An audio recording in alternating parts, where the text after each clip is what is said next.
My lord, you should know that the Queen was here yesterday and that she was very upset with you. Do you want to know what she told me? Yes? She told me I'd be disappointed to hear that you offered to let Richard Plantagenet reign as king after your death.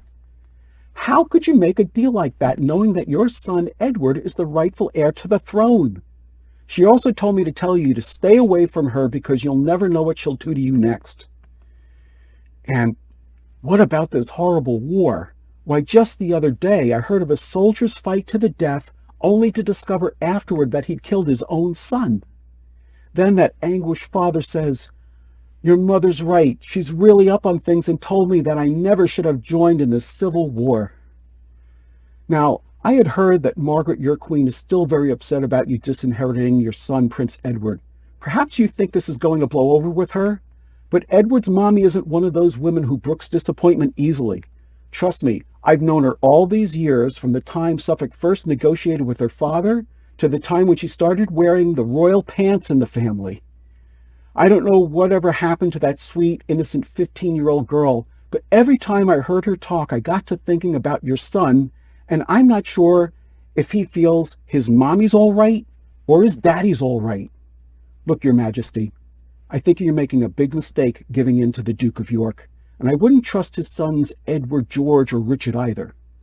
I can't quite put my finger on it, but they just seem a little weird. So this is the last bit of advice I'm going to offer you. I think your armies can hold off these rebels, but if you truly believe that your best option is to surrender, surrender. But don't give yourself away. My lord, I think I hear them coming. You must away. Away! Away!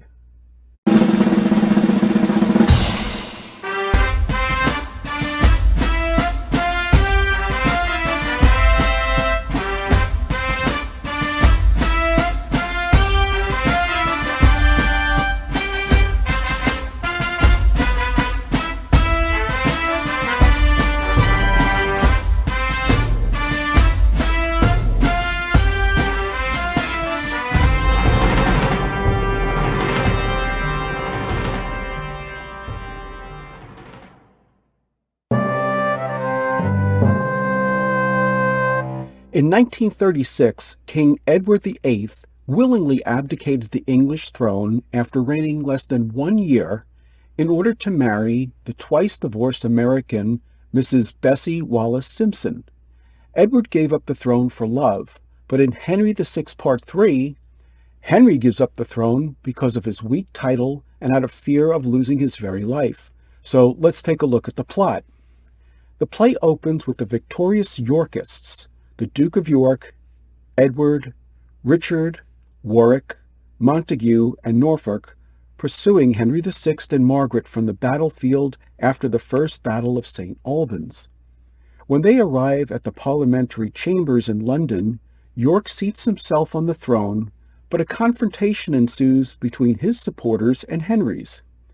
After being cornered by Warwick, who has an army with him, Henry agrees that if York allows him to remain king until his death, the throne will permanently pass to the House of York and its descendants.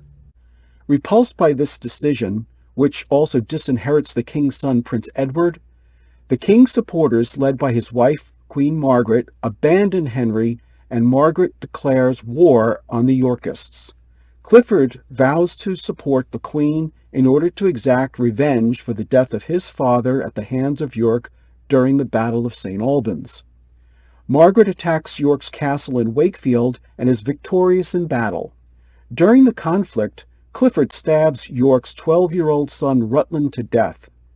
Margaret and Clifford then capture and taunt York himself and force him to stand on a molehill as they give him a handkerchief covered in Rutland's blood before stabbing him to death.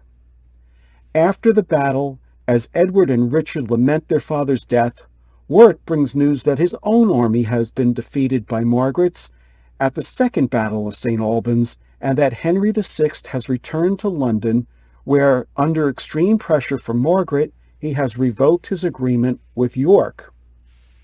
At the same time, George Plantagenet joins his brothers Richard and Edward, and Warwick is joined by his brother Montague.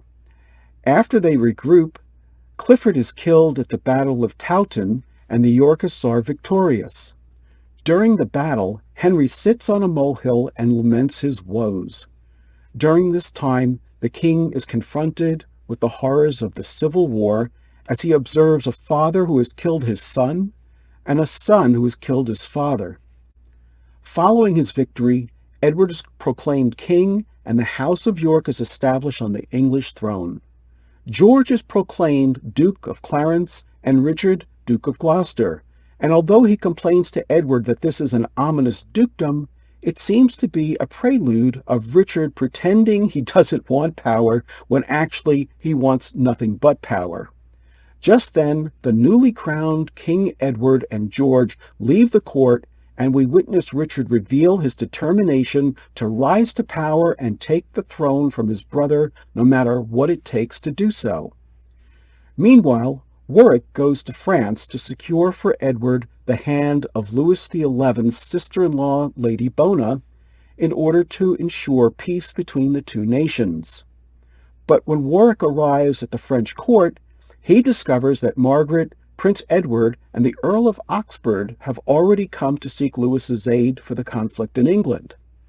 But just as Louis is about to agree to supply Margaret with troops, Warwick tells Louis of Edward's marriage offer and convinces the French king to support Edward and approve his marriage to Lady Bona.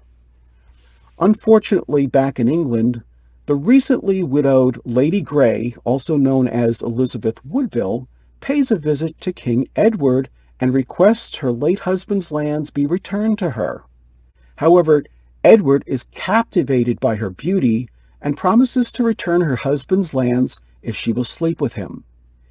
Lady Grey refuses his inappropriate proposal and vows to preserve her honor. Realizing that the widow is not only beautiful, but also clever and virtuous, Edward decides to marry her against the advice of both George and Richard. Meanwhile, back in France, Warwick, Margaret, and the king are notified of this sudden marriage.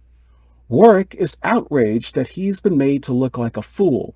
He denounces Edward and switches his allegiance to the Lancastrians.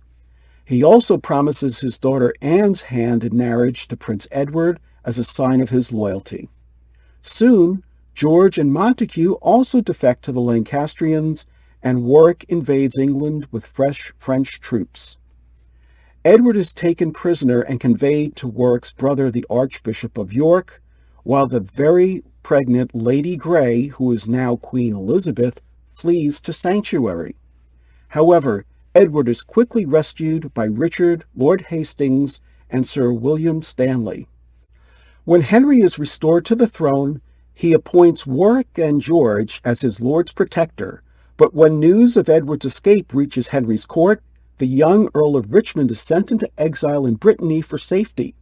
Richmond, a descendant of John of Gaunt, uncle of Richard II and son of Edward III, is a potential Lancastrian heir should anything happen to Henry and his son, and therefore must be protected. At Coventry, Edward confronts Warwick's army, but George is persuaded by Richard to leave Warwick and rejoin the Yorkists. Edward and Richard welcome their brother back into the fold.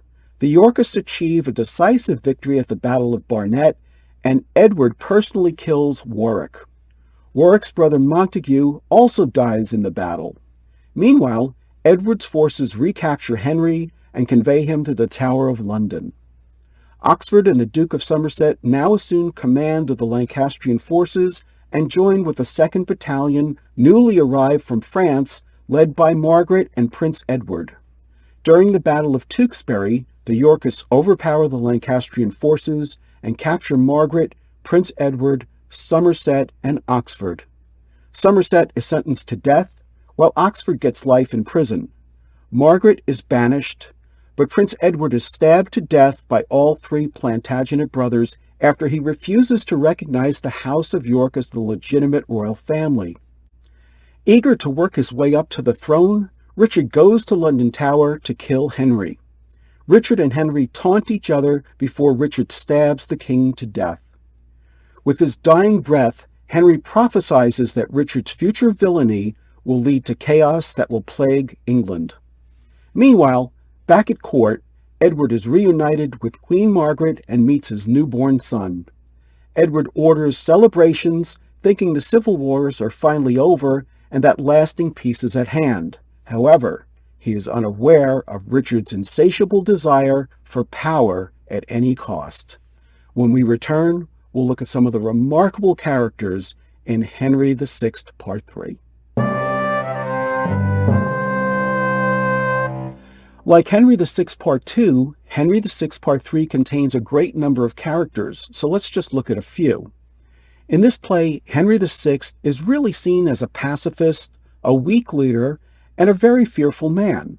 He fears the Duke of York's challenge to his crown, Warwick's power to remove him from the throne, and eventually he catches on that Richard is a menace who will eventually take his life.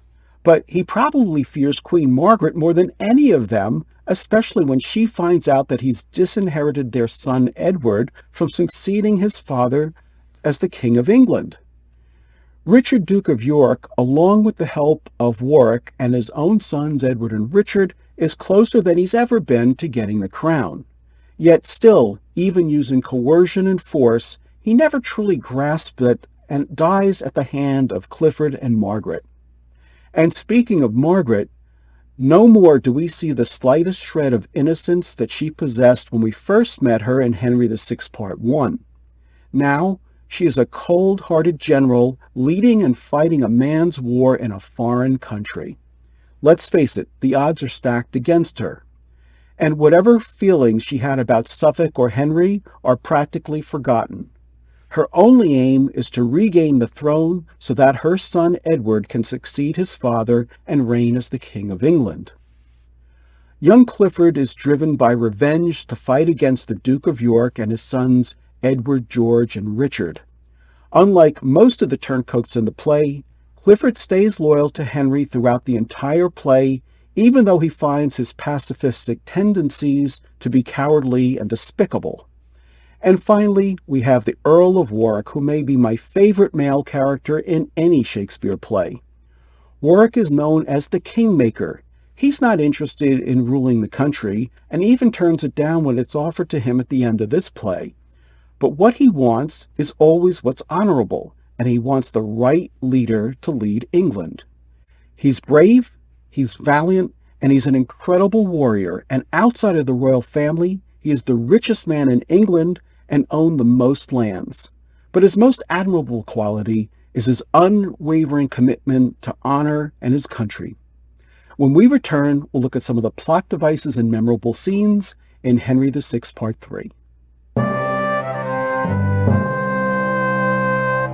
In this play, we're going to see lots of defections. We'll start off with Clarence, who not only defects against his brother Edward, but is successfully persuaded to rejoin the fold by his brother Richard, the Duke of Gloucester. This is very significant because it allows us to see just how persuasive Richard could be. We also have Warwick's defection, but he did so for the right reasons. It was Edward IV's fickleness in choosing to marry Lady Elizabeth Grey after he had already sent Warwick to France to ask Lady Bona's hand in marriage. This is also significant because despite his wavering, Warwick is always interested in honor and what's right.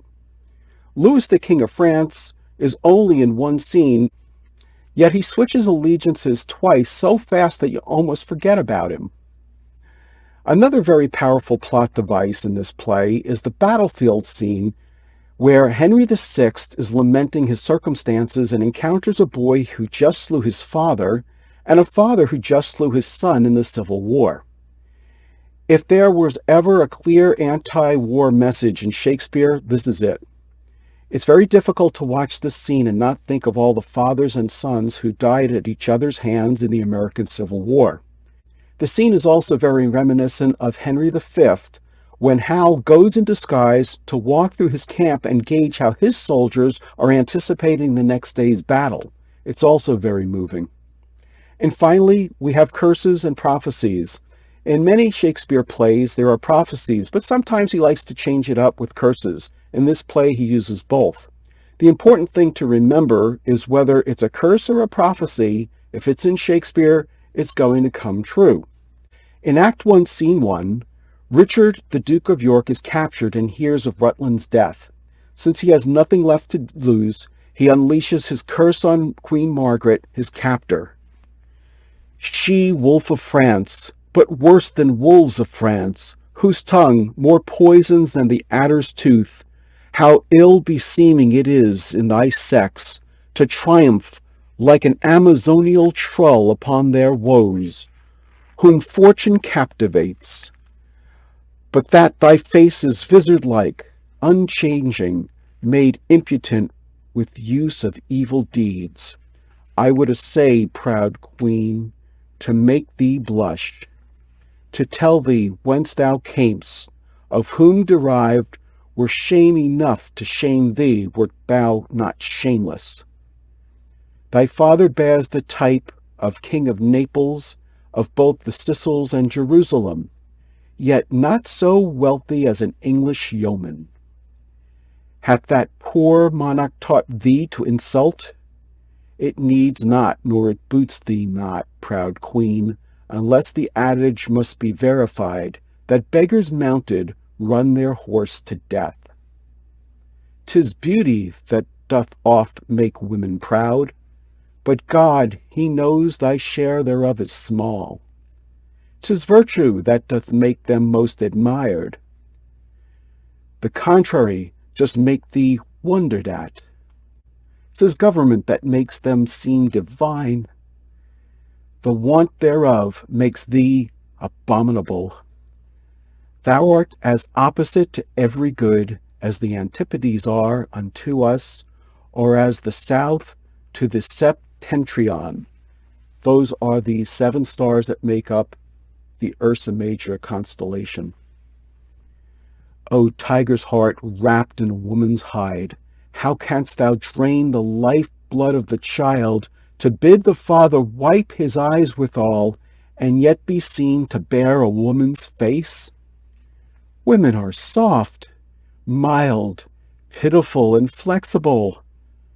Thou stern, obdurate, flinty, rough, remorseless. Bidst thou me rage? Why, now thou hast thy witch. Wouldst have me weep? Why, now thou hast thy will. For raging wind blows up incessant showers, and when the rage allays, the rain begins. These tears are my sweet Rutland's obsequies, and every drop cries vengeance for his death, 'gainst thee, fell Clifford, and thee, false Frenchwoman. That face of his, the hungry cannibals would not have touched, would not have stained with blood. But you are more inhuman, more inexorable, 10 times more, than tigers of Hyrcania. See, ruthless queen, a hapless father's tears. This cloth thou dipp'st in blood of my sweet boy, and I with tears do wash the blood away. Keep thou the napkin, and go boast of this, and if thou tell'st the heavy story right, upon my soul the hearers will shed tears. Yea, even my foes will shed fast-falling tears, and say, Alas, it was a piteous deed. There, take the crown, and with the crown my curse, and in thy need such comfort come to thee as now I reap at thy too cruel hand. Hard-hearted Clifford, take me from the world, my soul to heaven, my blood upon your heads. As far as memorable scenes go, let's just look at a few. Most of them are death scenes, because each of them gives us our last look at these unforgettable characters. There's the death scene of the Duke of York in Act 1, Scene 4, at the hands of Margaret and Clifford. There's the agonizingly slow death of young Clifford in Act 2, Scene 6. And then there's the death of Warwick in Act 5, Scene 2, which really is a monumental turning point in this play, because Warwick represents more than a single man. Not only is he a great warrior, he also represents which side is really fighting for the rightful king and for honor. But probably the most memorable scene of the entire play is in Act 2, Scene 5, when King Henry sits upon a molehill during the Battle of Towton, in which he witnesses a boy who has just slain his father and a man who's just killed his son fighting in the Civil War conflict. This scene is very disturbing and unforgettable because we see the loss of innocence as Henry sits by, helpless to do anything about the horrors unfolding right in front of him. There's also one more scene I want to point out. That's the glorious three sons vision in Act 2, Scene 1. When Edward, the Earl of March, and Richard behold three suns dawning together, Edward starts, "Dazzle mine eyes, or do I see three suns?" Richard adds, "Three glorious suns, each one a perfect sun, not separated with the racking clouds, but severed in a pale, clear, shining sky. See, see, they join, embrace, and seem to kiss as if they vowed some league inviolable. Now are they but one lamp, one light, one sun. In this the heaven figures some event." Edward says, "'Tis wondrous strange, the like yet never heard of. I think it cites us, brother, to the field, that we, the sons of brave Plantagenet, each one already blazing by our meads, should notwithstanding join our lights together and overshine the earth, as this the world. Whatever it bodes, henceforward will I bear upon my target three fair shining suns." And Richard finishes by saying, "Nay, bear three daughters. By your leave I speak it. You love the breeder better than the male." The brothers continue to tease each other adolescently, unaware that they're just about to learn about their father's death. It also seems like a prelude to Richard's opening soliloquy in Richard III that begins, "Now is the winter of our discontent made glorious summer by this son of York." When we return, we'll look at some of the major themes that run through Henry VI, Part 3. There are only a handful of honorable characters in this play, so let's look at them first. There's Lady Elizabeth Grey, who refuses to give in to Edward's seductions in order to get her husband's lands back. It's only after he agrees to marry her that she will accept his advances. There's Clifford, who vows to fight to the death for Henry, specifically to avenge his father's death at the hands of the Duke of York. And speaking of honor, in Act 3, Scene 3, we see Warwick's rage at being humiliated by Edward after he snubs Lady Bona by rescinding his offer of marriage and hastily marrying Lady Elizabeth Grey instead. Thus, Edward's shameful and embarrassing treatment of Warwick motivates him to change sides and support Henry VI. Here's what Warwick says in his soliloquy just before he goes back to England. "I came from Edward as ambassador, but I returned his sworn and mortal foe. Matter of marriage was the charge he gave me, but dreadful war shall answer his demand.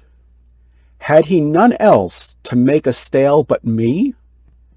Then none but I shall turn his jest to sorrow. I was the chief that raised him to the crown, and I'll be chief to bring him down again. Not that I pity Henry's misery, but seek revenge on Edward's mockery." Richard the Duke of York breaks his oath to Henry VI at the encouragement of his sons Edward and Richard. Edward IV also has no honor. He breaks his engagement to Lady Bona and propositions Lady Grey. Clarence has no honor. He defects 2 times whenever it suits his purpose. But Louis, the King of France, is even worse than Clarence. Not only does he switch sides from Margaret to Edward and back to Margaret, but he does so in a matter of minutes. And when it comes to loyalty, no one can match Richard, the Duke of Gloucester, who remains always staunchly loyal to himself. As you examine this play, you'll see that virtually everyone in it gets exactly what he or she deserves. Richard the Duke of York wants his rightful title, and even though his claim to the throne is stronger than Henry's, his methods are despicable, and in the end, he's beheaded and his head is put on a pike. Henry VI desires to stay king and is even willing to disinherit his own son to do so, but in the end, both are stabbed to death. Margaret wants her son to be king and ruthlessly kills the Duke of York, yet in the end, both her son and her husband are killed. Clarence is not hungry for the crown, but he also doesn't have any strong loyalty to Edward and despises his debauchery. He'll get what's coming to him in Richard III. Edward says that he would break 1,000 oaths to reign 1 year as king. He does become Edward IV, but dies a horrible death as a result of his gluttony and womanizing. Clifford is loyal to Henry VI because Richard, Duke of York, killed his father, but Clifford kills Rutland and dies in battle. Unlike most of the others, Warwick wants the legitimate king to rule England. He's not interested in becoming the king himself, even though Henry offers to have him govern the country. And finally, in Act 1, Scene 2, we get our first glimpse of Richard, Duke of Gloucester's ambition when he says to his father, "Do but think how sweet a thing it is to wear a crown." We know that Richard wants his father to be king because that will eventually enable Richard to get what he wants, which is to become the King of England. When we return, we'll look at some of the most powerful lines in Henry VI, Part 3. Because of the length, I only want to concentrate on Richard, Duke of Gloucester's soliloquy. When it comes to powerful lines, there are none more powerful in this play than Act 3, Scene 2, when we bear witness to the making of Richard III. As we will see more frequently in the following play, Richard is a master strategist and planner. His endgame is to win the crown, and even though he has many obstacles in his way, he is 100% committed to achieving his goal. Listen to what he has to say here. "I, Edward, will use women honorably. Would he were wasted, marrow, bones, and all, that from his loins no hopeful branch may spring to cross me from the golden time I look for. And yet, between my soul's desire and me, the lustful Edward's title buried, is Clarence, Henry, and his son, young Edward, and all the unlooked-for issue of their bodies, to take their rooms ere I can place myself. A cold premeditation for my purpose. Why, then, I do but dream of sovereignty like one that stands upon a promontory and spies a far-off shore where he would tread, wishing his foot were equal with his eye, and chides the sea that sunders him from thence, saying, he'll lade it dry to have his way. So do I wish the crown, being so far off, and so I chide the means that keeps me from it, and so I say I'll cut the causes off, flattering me with impossibilities. My eyes too quick, my heart's o'erweens too much, unless my hand and strength could equal them. Well, say there is no kingdom then for Richard. What other pleasure can the world afford? I'll make my heaven in a lady's lap, and deck my body in gay ornaments, and witch sweet ladies with my words and looks.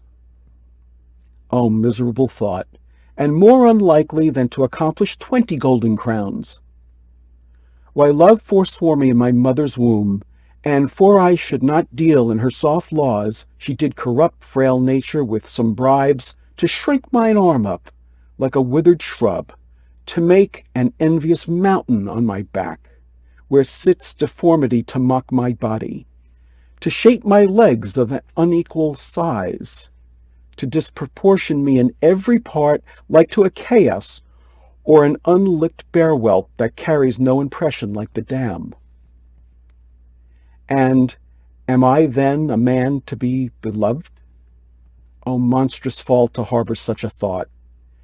Then since this earth affords no joy to me, but to command, to check, to overbear such as are of better person than myself, I'll make my heaven to dream upon the crown, and whilst I live to account this world but hell until my misshaped trunk that bears this head be rounded impaled with a glorious crown. And yet I know not how to get the crown. For many lives stand between me and home, and I, like one lost in a thorny wood, that rents the thorns and is rent with the thorns, seeking a way, and straying from the way, not knowing how to find the open air, but toiling desperately to find it out, torment myself to catch the English crown. And from that torment I will free myself, or hew my way out with a bloody axe. Why, I can smile, and murder whiles I smile, and cry content to that which grieves my heart, and wet my cheeks with artificial tears, and frame my face to all occasions. I'll drown more sailors than the mermaid shall. I'll slay more gazers than the basilisk. I'll play the orator as well as Nestor, deceive more slyly than Ulysses could, and like a Sinon, take another Troy. I can add colors to the chameleon, change shapes with Proteus for advantages, and set the murderous Machiavel to school. Can I do this, and cannot get a crown? Tut, were it farther off, I'll pluck it down. Ironically, Niccolo Machiavelli was not even born when this speech would have taken place in 1465. Oh well, nobody's perfect. When we return, we'll look at some of the major turning points in Henry VI Part 3 and some of the correlations to other Shakespeare plays. One of the reasons why I've come to love this play is because there are so many turning points in it, but let's just look at a few. First, in Act 1, Scene 1, Henry disinherits his son Edward in order to maintain his reign as king. He unleashes Margaret's wrath on him and also all the Yorkists. In addition, he loses the respect of young Clifford and Northumberland, his two strongest military strategists. Not only that, but he even loses his son's respect for him, who sees him as a weak ruler. Next, we have Act 3, Scene 2, where Edward decides to marry Lady Elizabeth Grey instead of Lady Bona. This sets off a chain reaction of negative consequences. Edward loses Warwick's support. Clarence defects to Warwick and marries his daughter. King Louis not only withdraws his support for Edward, but also sends troops to fight against him. And the snubbed Lady Bona wishes him soon dead and urges her brother the king to assist Margaret to defend her honor. And finally, in Act 5, Scene 2, we have the completely unanticipated death of Warwick at the hands of Edward in battle. It's hard to even imagine that anyone could kill this massive warrior, but this victory for Edward pretty much dooms any chance Henry VI has of remaining king, and we see him lose his life at the hands of Richard before the end of the play.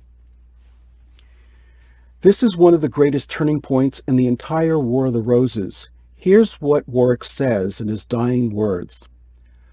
"Ah, who is nigh? Come to me, friend or foe, and tell me who is victor, York or Warwick?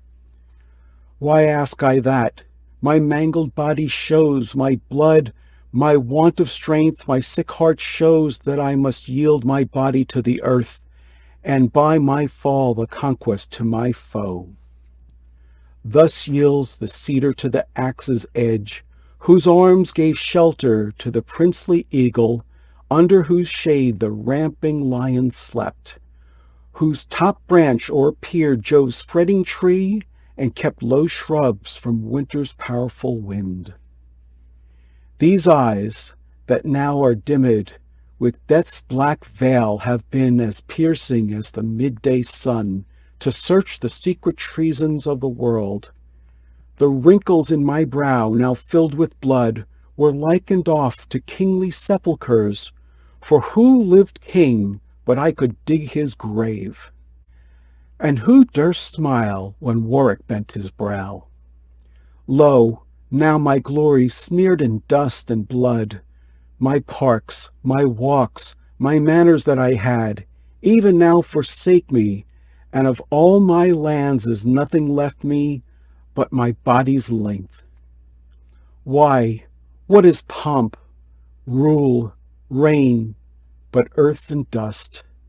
And live we how we can, yet die we must. There are also some interesting correlations in Henry VI, Part 3, to some of the other Shakespeare plays. Edward propositions Lady Elizabeth Grey, but she remains virtuous and honorable. As a result, he's highly attracted to her and asks her to be his queen.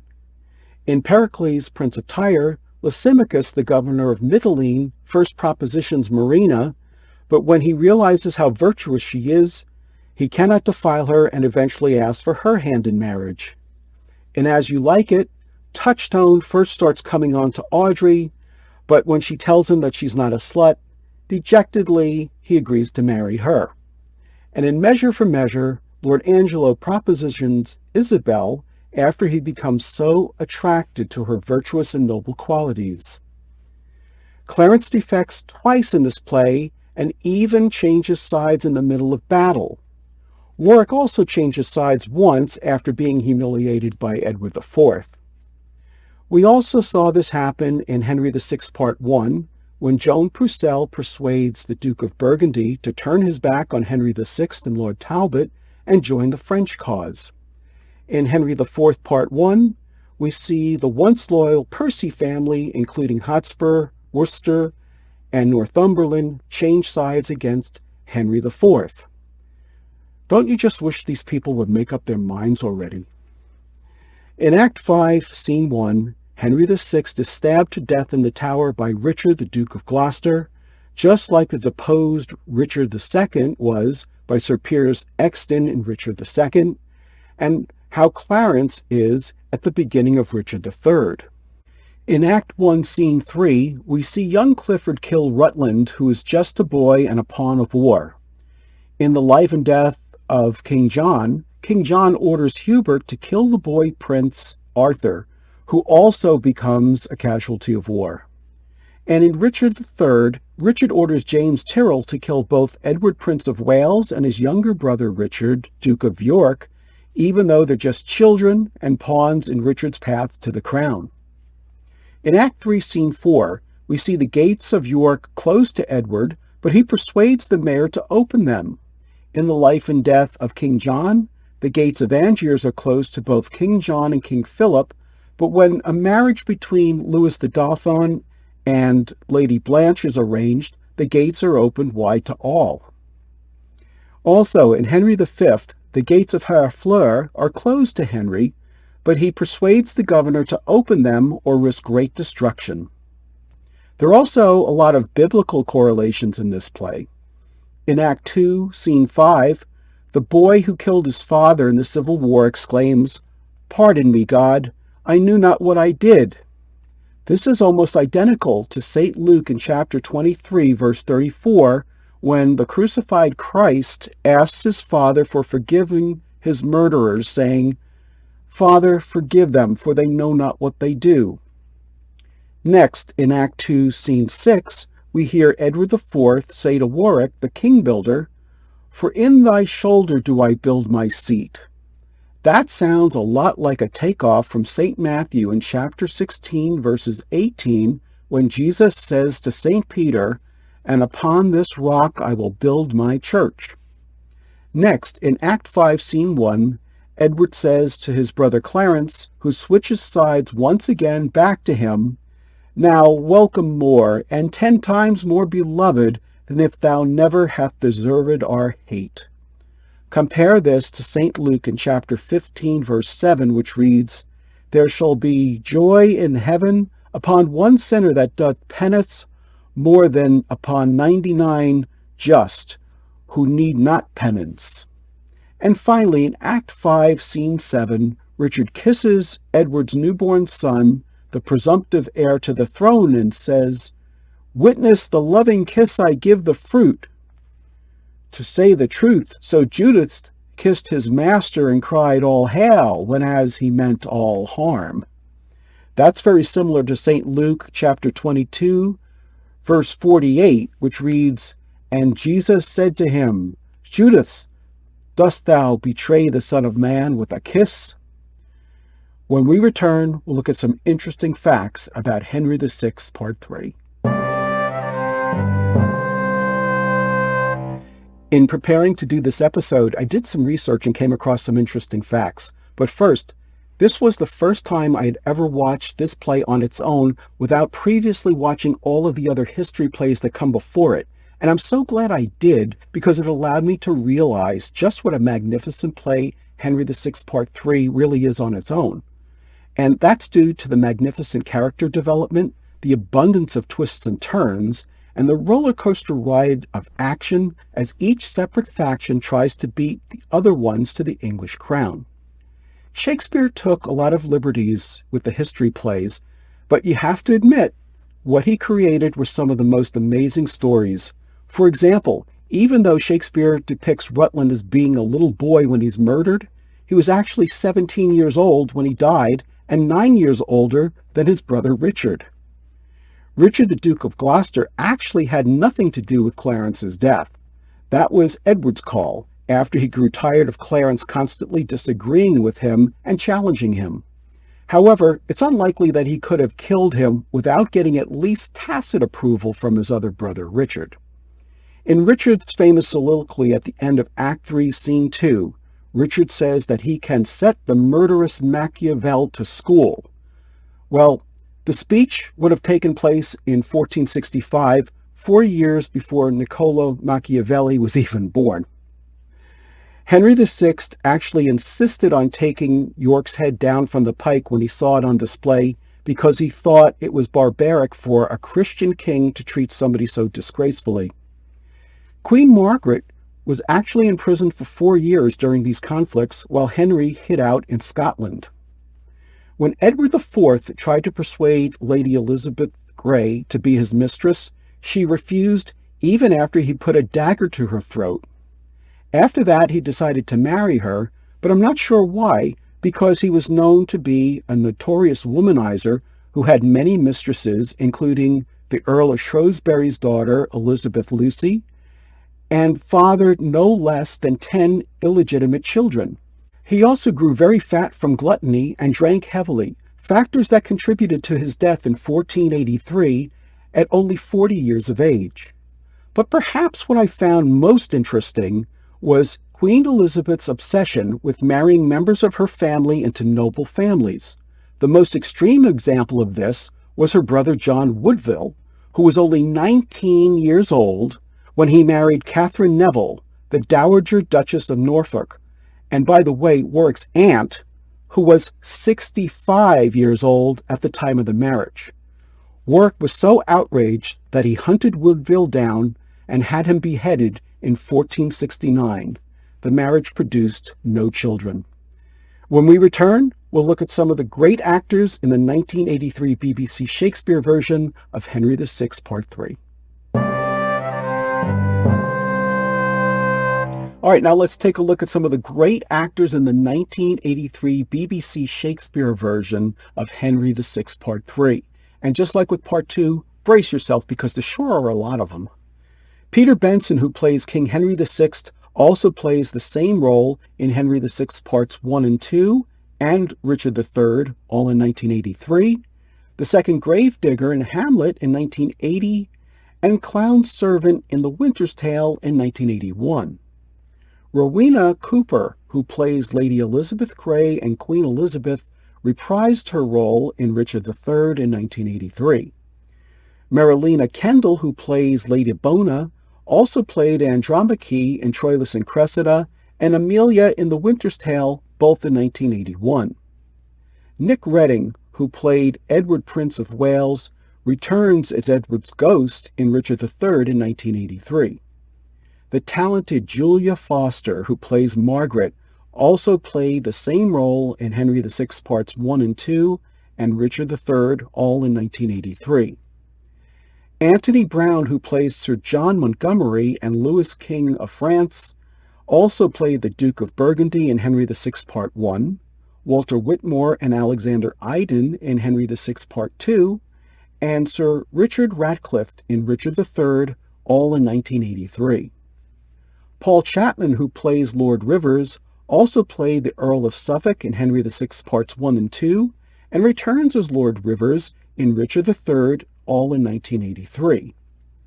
Ron Cook, who plays Richard, Duke of Gloucester, also played the Third Messenger and the Countess's Porter in Henry VI Part I, Richard Plantagenet in Henry VI Part II, and becomes Richard III in Richard III, all in 1983.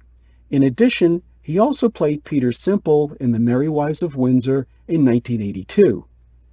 Bernard Hill, who plays the Duke of York, also played the Master Gunner and the Duke of York in Henry VI Parts I and II, and returns as the First Murderer and Sir William Brandon in Richard III, all in 1983. In addition, he also played Captain Smith in the 1997 blockbuster film Titanic and the Duke of Norfolk in the Wolf Hall series. Brian Prothero, who plays King Edward IV, also played the Bastard of Orleans, how's that for a resume builder, in Henry VI Part I, Edward Plantagenet in Henry VI Parts I and II, as well as Richard III, all in 1983. He also played Saturninus in Titus Andronicus in 1985. Tennille Evans, who played various roles, also played the Duke of Bedford, Edmund Mortimer, and a French general in Henry VI Part I, the Earl of Salisbury in Henry VI Part II, and Lord Stanley in Richard III, all in 1983. He also played Sir Hugh Evans in The Merry Wives of Windsor in 1982. Derek Farr, who plays the Duke of Exeter and the Mayor of York, also played Sir William Lucy and the Earl of Salisbury in Henry VI Part I, Lord Say in Henry VI Part II, and Sir Robert Brackenbury and the Earl of Surrey in Richard III, all in 1983. Brian Deacon, who plays the Earl of Oxford, also played the Earl of Somerset in Henry VI Parts I and II, and several roles including Henry, Earl of Richmond in Richard III, all in 1983. Derek Fuke, who plays the Duke of Westmoreland, also played various roles in Henry VI Parts I and II, and Richard III, all in 1983. Angus McNamara, who plays young Clifford, also played various roles in Henry VI Parts I and II, and Lord Lovell in Richard III, all in 1983. The excellent actor Mark Wing Davey, who plays the Earl of Warwick, played the same role in Henry VI Parts I and II, and returns as Sir James Tyrrell in Richard III, all in 1983. Michael Byrne, who plays the Marquis of Montague, also played the Duke of Alençon in Henry VI Part I, John Hume in Henry VI Part II, and the Duke of Buckingham in Richard III, and Antonio in The Two Gentlemen of Verona, all in 1983. Arthur Cox, who plays the Duke of Somerset, plays the Mayor of London and Sir John Falstaff in Henry VI Part I, Lord Clifford in Henry VI Part II, and Lord Grey and the Lord Mayor of London in Richard III, all in 1983. David Dacre, who plays Lord Hastings, played Rainier, the Duke of Anjou, and Vernon in Henry VI Part I, the Duke of Buckingham in Henry VI Part II, and returns as Lord Hastings in Richard III, all in 1983. Peter Wyatt, who plays the Duke of Norfolk, also played Woodville in Henry VI Part I, Sir Humphrey Stafford in Henry VI Part II, and the Duke of Norfolk again in Richard III, all in 1983. Alex Gard, who plays various characters, including the Marquis of Dorset, also played young John Talbot in Henry VI Part I, the Second Prentice in Henry VI Part II, and the Marquis of Dorset again in Richard III, all in 1983. John Benfield, who plays the Earl of Northumberland, also played various roles in Henry VI Parts 1 and 2 in 1983. In addition, he also played the jailer in The Winter's Tale in 1981 and several roles in Titus Andronicus in 1985. Peter Aldwin, who plays the Second Company, plays the same role in Henry VI Parts 1 and 2 and Richard III, all in 1983, and a British captain in Cymbeline in 1982. And finally, once again, Paul Jesson, who plays George Plantagenet, also played Clown in The Winter's Tale in 1981, Cloten in Cymbeline in 1982, multiple roles including the Second Messenger to the King and the Duke of Clarence in Henry VI Parts 1 and 2 and in Richard III, all in 1983, the First Citizen in Coriolanus in 1984, and Costard in Love's Labour's Lost in 1985. That means that he has appeared in 8 different BBC Shakespeare plays. By my count, more than any other actor in the entire series. Bravo, Paul. Now, stay tuned for today's trivia challenge, which is called A Chorus Line. Okay, and now it's time for today's trivia challenge, which is called A Chorus Line. Shakespeare used a narrator in several plays, usually known as a chorus. Name the play in which the following first line appears from a chorus or a narrator. Number 1, 2 households, both alike in dignity. Number 2, to sing a song that old was sung. And number 3, oh, for a muse of fire. When we get back, I'll have the answers for you, as well as some relevant lessons from Henry VI Part 3. Okay, now let's see how you did on today's trivia challenge called A Chorus Line. Shakespeare used a narrator in several plays, usually known as chorus. You were to name the play in which the following first line appears from a chorus or the narrator. Number 1, 2 households, both alike in dignity. That was chorus in Romeo and Juliet. Number 2, to sing a song that old was sung. That was by Gower in Pericles, Prince of Tyre. And number 3, oh, for a muse of fire. That was chorus in Henry V. Now let's wrap up with some relevant lessons from Henry VI Part 3. First, commit to your commitments. If you give your word, make sure that you keep your word. Or in the words of Brownsville Station, let your yeah be yeah and your no be no. Second, do things for the right reasons, not conditionally or to serve your own agenda. Become a leader worth following, and people will follow you anywhere. And number 3, always choose honor over opportunity.